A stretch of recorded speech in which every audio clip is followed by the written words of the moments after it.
You'll never believe the language I learned in just 4 weeks. Many of us struggle to learn a new language because we're not taught how to use the 20% of our brains we're not using. Think about it. If you're watching a movie in a language you don't understand, you don't just sit there.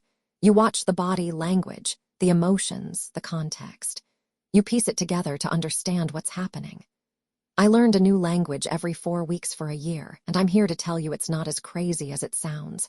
I learned Spanish, then French, then Chinese, and each time I followed the same method.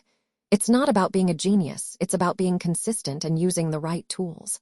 For example, I remember being in a Chinese restaurant in Paris and ordering in Mandarin. The owner was shocked, but I just smiled and said, "Zixi."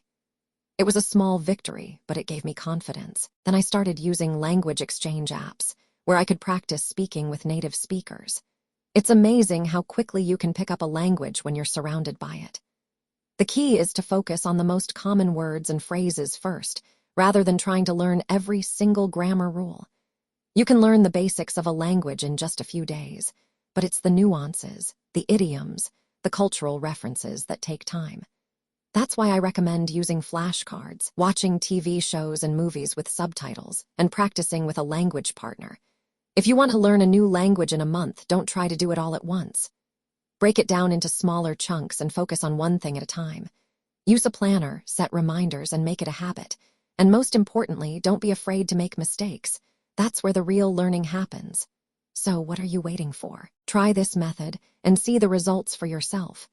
Subscribe if you don't want to miss the next one.